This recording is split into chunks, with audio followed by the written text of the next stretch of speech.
The morning sun cast long shadows across the flight deck of the aircraft carrier Akagi as Admiral Chuichi Nagumo stood contemplating the vast Pacific expanse before him. It was June 3, 1942, and the Japanese combined fleet was executing what many considered the most audacious naval operation since Pearl Harbor. The salty breeze carried with it the weight of empire and the promise of decisive victory. 6 months had passed since the surprise attack that brought America into the war, and Japan's military machine had rolled across the Pacific like an unstoppable tide. Wake Island, Hong Kong, Singapore, the Dutch East Indies, all had fallen before the rising sun. Now, Admiral Isoroku Yamamoto, architect of Pearl Harbor and commander of the combined fleet, had conceived an operation so bold it would either secure Japan's Pacific dominance forever or risk everything on a single, catastrophic gamble. The plan was elegantly simple in concept, yet breathtakingly complex in execution. Operation MI, as it was designated, would lure the remaining American Pacific Fleet into a decisive battle by threatening Midway Atoll, a strategic outpost 1,500 miles northwest of Hawaii. Yamamoto understood that Admiral Chester Nimitz, commander of the Pacific Fleet, could not allow Midway to fall. It would expose Hawaii itself to Japanese attack.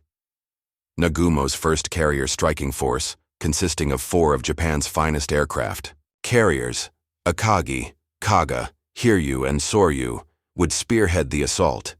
These floating airfields carried over 200 of Japan's most experienced pilots, veterans of Pearl Harbor, the Indian Ocean raids, and countless victories across the Pacific. Their Zero fighters had proven nearly invincible in air-to-air combat, while their Kate torpedo bombers and Valdive bombers had sent dozens of Allied ships to the bottom of the Pacific. Supporting this aerial armada was the most powerful naval force ever assembled under the Japanese flag. Yamamoto himself commanded from the massive battleship Yamato, whose 18-inch guns could hurl shells weighing as much as small automobiles over 20 miles. 11 battleships, 13 cruisers, and 45 destroyers formed the backbone of a fleet that stretched across hundreds of miles of ocean. The Japanese had learned from intelligence reports that the Americans possessed only 2 operational aircraft carriers in the Pacific, Enterprise and Hornet. The third, Yorktown, had been heavily damaged in the Battle of the Coral Sea just a month earlier and was presumed out of action. Against Japan's overwhelming numerical superiority, any American response would be suicidal. As detailed planning sessions had revealed throughout May, every contingency had been considered. The operation would begin with a diversionary attack on the Aleutian Islands, drawing American attention northward. While Nimitz scrambled to defend Alaska, Nagumo's carriers would strike Midway, destroying its air defenses and preparing the way for an amphibious assault. When the American fleet inevitably sailed from Pearl Harbor to defend their outpost, they would find themselves outnumbered and outgunned, sailing directly into Yamamoto's trap. The Japanese pilots gathered on deck that morning embodied 6 months of unbroken victory. Flight Petty Officer Mitsuo Fuchida, who had led the Pearl Harbor attack, now prepared for another historic mission. Lieutenant Commander Shigekazu Shimazaki's torpedo squadrons had perfected their deadly craft in waters from Hawaii to Ceylon. These men had rewritten the rules of naval warfare, proving that aircraft carriers, not battleships, would dominate the seas. According to military historians referenced in the Naval Institute proceedings, Japanese confidence ran so high that many officers had already begun planning for subsequent operations against Hawaii and the American West Coast. The chess pieces were perfectly positioned, the timing precisely calculated, and the overwhelming force assembled with methodical precision that had become Japan's military trademark. Yet as Nagumo watched his pilots conduct their final preparations, he could not shake a nagging uncertainty that had troubled him since the operation's inception. The Americans had shown themselves capable of surprising resilience and unexpected tactical innovation.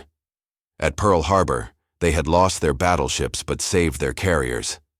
At Coral Sea, they had fought his forces to a strategic draw despite being outnumbered. The admiral dismissed these doubts as the natural anxiety of command. After all, what could possibly go wrong with such meticulous planning? Deep beneath the streets of Pearl Harbor, in a basement room that officially did not exist, Commander Joseph Rochefort hunched over a desk covered with intercepted Japanese radio transmissions.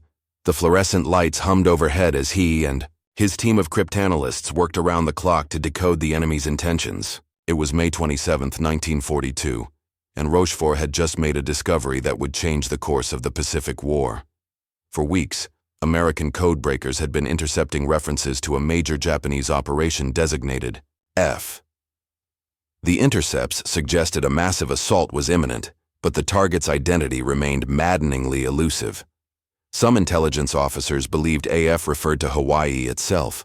Others suggested the Aleutians, or even the American West Coast. The stakes could not have been higher. If they guessed wrong, the entire Pacific Fleet might sail into a trap or leave a crucial objective undefended. Rochefort's breakthrough came through elegant deception. Suspecting that AF might be Midway, he convinced the base commander to send an uncoded radio message reporting that Midway's water distillation plant had broken down.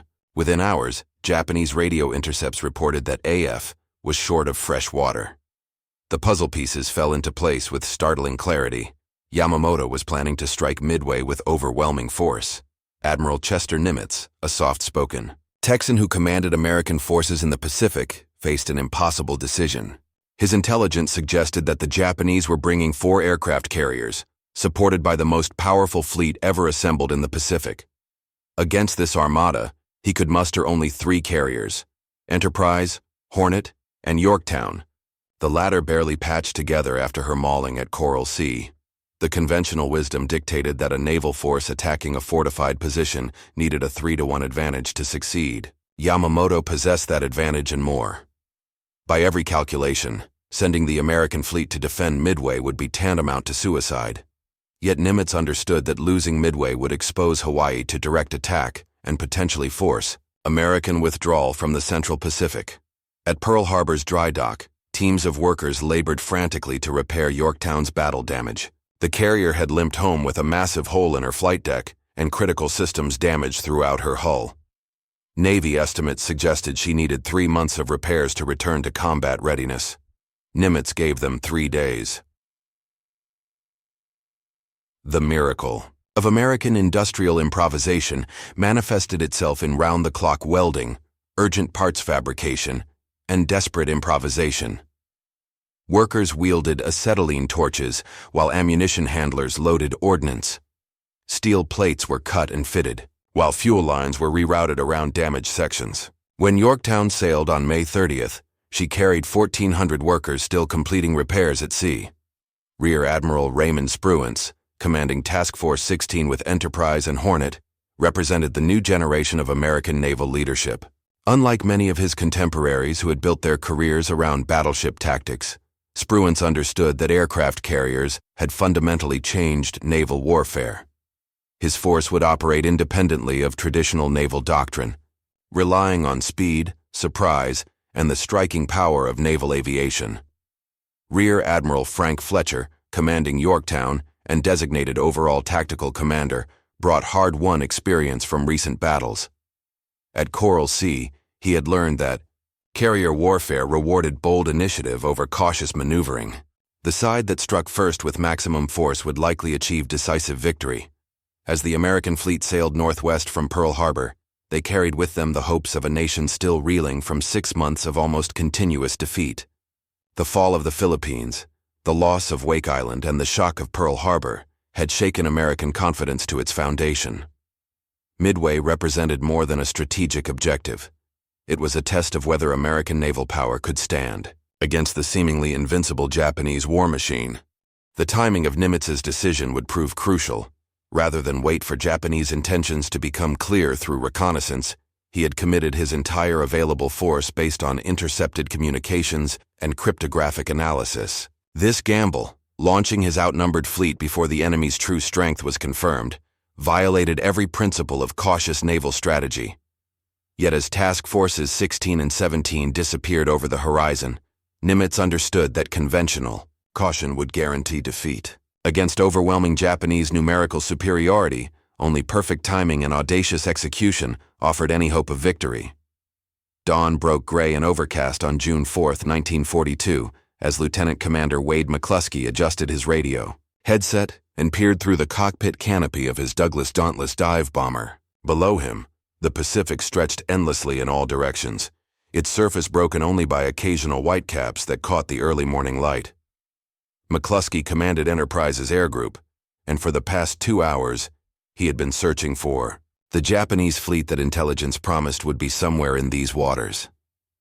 The American carriers had launched their strike forces based on contact reports from Midway-based reconnaissance aircraft. At 0600 hours, a Navy Catalina flying boat had radioed the electrifying message, "Many planes heading Midway, bearing 320 distance 150.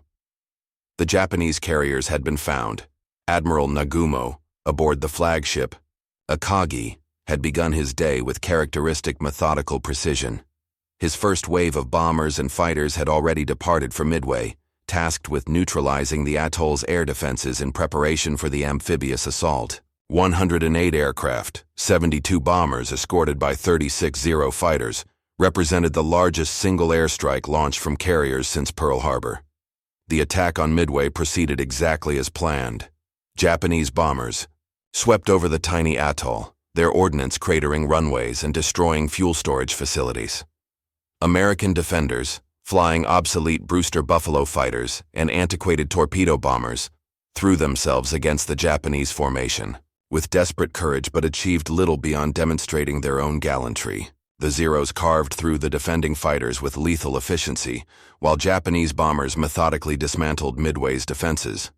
As Nagumo received reports of the successful strike, his confidence in the operation's outcome solidified. The first phase had proceeded flawlessly, and soon his aircraft would return to rearm for the second wave that would complete Midway's destruction. Then would come the moment he had been anticipating, the appearance of the American fleet, sailing directly into Yamamoto's carefully prepared trap. The first indication that something had gone wrong came at 0700 hours. Lieutenant Joichi Tomonaga, leading the Midway strike, radioed that a second attack would be necessary to completely neutralize the atoll's defenses. This development, while not catastrophic, introduced the first deviation from the meticulously planned timetable. More troubling was the report from reconnaissance aircraft at 0728 hours. Sight what appears to be 10 enemy surface ships in position bearing 010 degrees, distance 240 miles from Midway.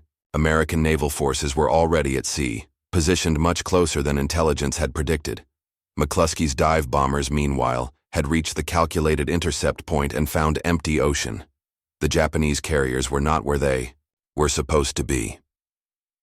Fuel gauges showed dangerously low levels, and McCluskey faced the agonizing decision that had destroyed many promising naval careers: whether to continue searching or return to base with mission incomplete.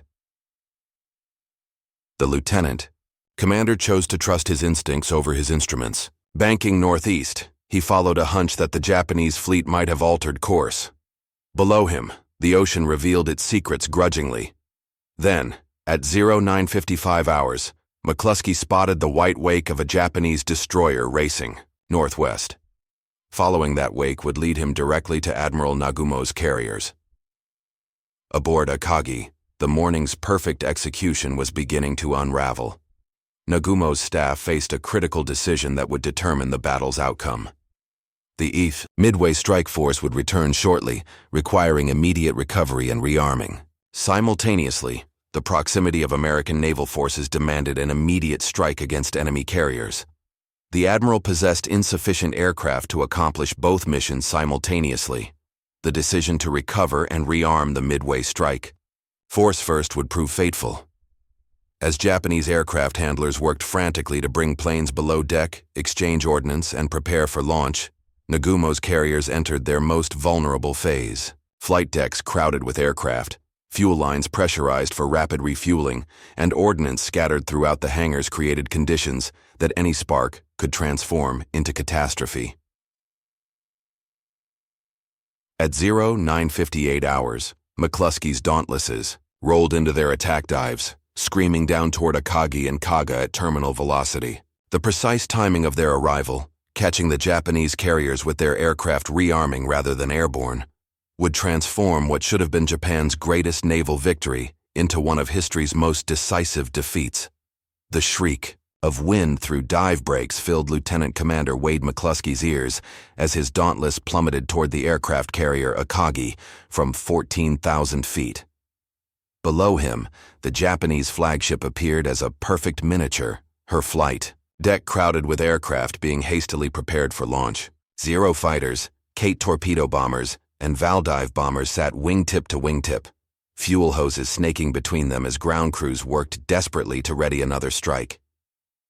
Admiral Nagumo stood on Akagi's bridge, watching his air crews perform the intricate ballet of carrier operations. The Midway strike force had successfully landed, and mechanics were rapidly exchanging their land attack bombs for armor-piercing weapons suitable for use against American ships. In less than an hour, 102 aircraft would launch against the enemy carriers that reconnaissance had finally located.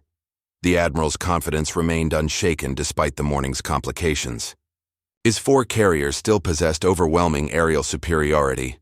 His pilots remained the world's most experienced carrier aviators, and the Americans had revealed their position, while his own fleet's location remained unknown. The tactical situation, while more complex than originally anticipated, still favored Japan decisively. At 0958 hours, that calculation changed forever. McCluskey's bomb, released at 1,500 feet, arced downward with mathematical precision. The 1,000-pound weapon struck Akagi's flight deck aft of the bridge, penetrating into the hangar deck where aviation fuel and ordnance created an inferno that would consume Japan's most famous aircraft carrier. 2 more bombs followed in rapid succession, each adding to the conflagration that transformed the flagship into a floating crematorium. Simultaneously, Lieutenant Commander Richard Best led his dive bombers against the carrier Akagi, while other American squadrons struck Kaga. The timing was perfect, not by design but through the fortunate convergence of multiple attack groups that had approached from different directions. Japanese Zero fighters, caught on deck during the rearming process, could not intercept the diving American bombers. The destruction was instantaneous and complete.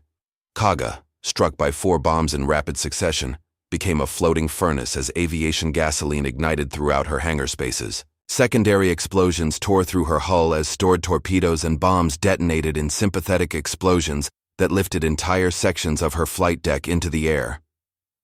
Aboard the carrier Soryu, Captain Ryusaku Yanagamoto watched in horror as 2 of his fleet's carriers disappeared beneath columns of black smoke. His own vessel had escaped the initial attack, but American dive bombers were already beginning their attack runs against his ship. The precise coordination that had made Japanese naval aviation invincible was now being turned against them by American pilots who had learned their lessons in earlier battles. According to naval historian Samuel Eliot Morrison's comprehensive analysis in History of United States Naval Operations in World War II, the American attack achieved complete tactical surprise because it caught the Japanese carriers during their most vulnerable phase of operations. The decision to recover and rearm the Midway strike force, rather than immediately launching against the American fleet, created a window of opportunity that lasted less than 10 minutes but changed the course of the Pacific War. Lieutenant Commander Maxwell Leslie's dive bombers from Yorktown found Soryu and added her to the growing funeral pyre of Japanese naval aviation.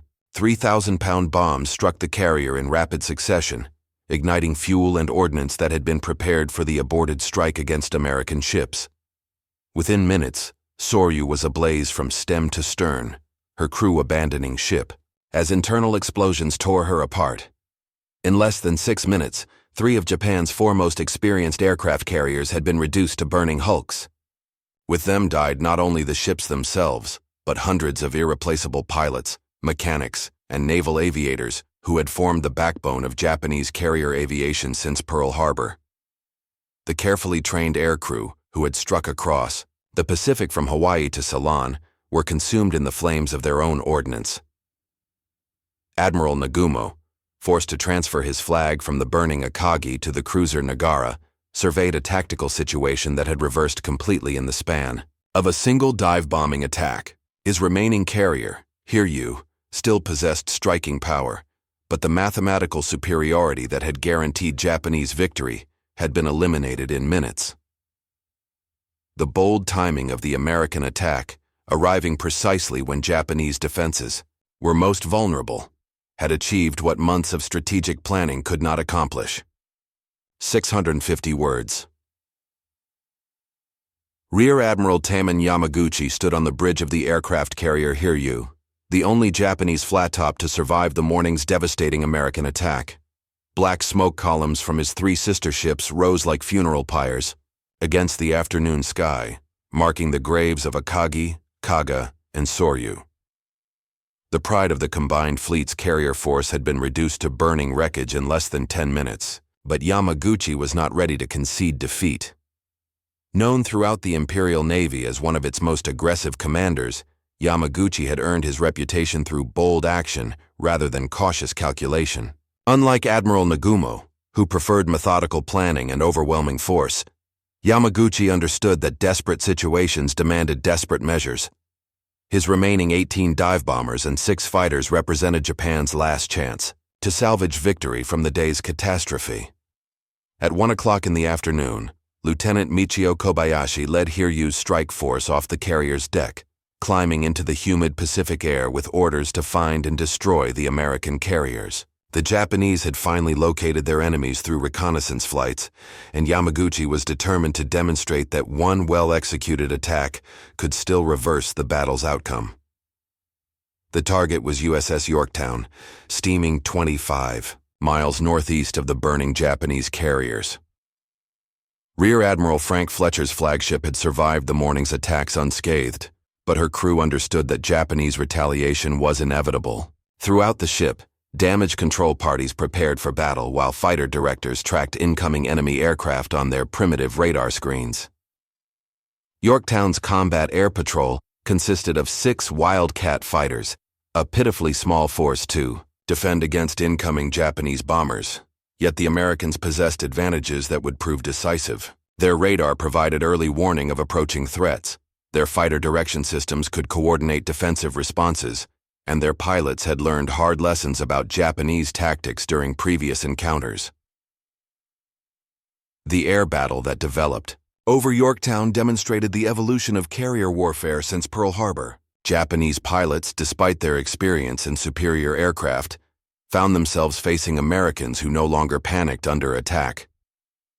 Lieutenant Commander John Thach's weaving tactics disrupted Japanese bombing runs, while concentrated anti-aircraft fire from American ships created deadly barriers of exploding steel.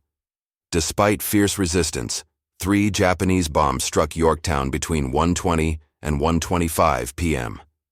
The first penetrated her flight deck, starting fires in the rag storage compartments below. The second bomb exploded in her smokestack, reducing her speed to 6 knots and filling her interior spaces with choking smoke. The third weapon struck her forward elevator, jamming the massive platform in the raised position and preventing further flight operations. Admiral Fletcher, forced to transfer his flag to the cruiser Astoria, watched his flagship list to port as damage control parties fought fires throughout her interior. Yorktown appeared mortally wounded, smoke pouring from multiple locations while her flight deck remained cluttered with damaged aircraft. To Japanese observers, the American carrier appeared finished, yet Yorktown's crew demonstrated the industrial efficiency and damage control expertise that would characterize American naval operations throughout the war. Chief Petty Officer John Hancock led repair parties deep into smoke-filled compartments, restoring power to critical systems while fires raged overhead. Welders cut away damaged sections of flight deck, while mechanics jury-rigged fuel systems around bomb damage. By 2:30 p.m., less than an hour after the attack, Yorktown was recovering aircraft and preparing for renewed operations. Her elevators functioned, her engines delivered 20 knots, and her flight deck could launch and recover aircraft. The carrier that Japanese pilots reported as sinking was very much alive and operational. Yamaguchi, receiving reports that claimed Yorktown's destruction, prepared his second and final strike. 6 Kate torpedo bombers, escorted by 6 Zero fighters, represented Hiryu's last offensive capability. Lieutenant Joichi Tomonaga, who had led the morning's attack on Midway, volunteered to command this final mission despite battle damage to his aircraft that made his return impossible. The desperate courage of Japanese naval aviation would be fully displayed in this final attack, but it would not be enough to overcome the fundamental shift in naval power that had occurred during the morning's dive-bombing attacks. Hiryu's brave pilots were flying into a battle that mathematics had already decided. Their sacrifice unable to restore Japan's lost advantage in the Central Pacific. 650 words. Lieutenant Joichi Tominaga pushed his damaged Kate torpedo bomber through the humid afternoon air, leading 5 other aircraft in what he knew would be his final mission. Battle damage from the morning's Midway strike had destroyed his fuel system, making return to Hiryu impossible. Yet the 27-year-old pilot flew toward the American fleet with the same determination that had carried Japanese naval aviation across the Pacific for 6 months of unbroken victory. At 2:45 p.m. on June 4, 1942, Tominaga's torpedo bombers began their final approach toward USS Yorktown. The American carrier, having miraculously recovered from the earlier bomb attack, steamed at 20 knots with a partially operational flight deck and functioning defensive systems. Her crew, having survived one Japanese assault, prepared grimly for another. The torpedo attack unfolded with the deadly precision that had made Japanese naval aviation feared throughout the Pacific. Flying barely 50 feet above the wavetops, the Kate bombers approached Yorktown from multiple angles, their pilots executing the coordinated tactics that had sent dozens of Allied ships to the bottom. American fighters and anti-aircraft fire claimed 4 of the 6 attackers, but the remaining 2 aircraft pressed home their attacks with samurai determination. 2 torpedoes struck Yorktown's port side within seconds of each other. The explosions occurring below her armor belt opened massive holes in her hull and flooded critical machinery spaces. The carrier's power failed immediately, her elevators stopped functioning, and she began listing severely to port. This time, the damage appeared fatal. Admiral Fletcher, observing from the cruiser Astoria, watched his flagship settle deeper into the Pacific swells. Yorktown's list increased steadily as seawater poured through her torpedo wounds, and her crew began preparing for abandonment. The carrier that had survived Coral Sea in the morning's bombing attack finally succumbed to Japanese persistence and tactical skill. Yet even as Yorktown died, American dive bombers from Enterprise were approaching Hiryu for the final act of the day's drama. Lieutenant Commander Wade McCluskey, who had led the morning's decisive attack, now guided 24 dauntless dive bombers toward Japan's last operational carrier. The timing was perfect. Hiryu's few remaining fighters had just landed after escorting the torpedo attack, leaving her defensively naked. Admiral Yamaguchi, standing on Hiryu's bridge, watched the American bombers begin their attack dives with the stoic acceptance of a samurai facing inevitable death. His carrier had fought magnificently, striking back at the Americans when 3 other Japanese flat-tops lay burning. Now, mathematical inevitability demanded payment for the morning's disaster.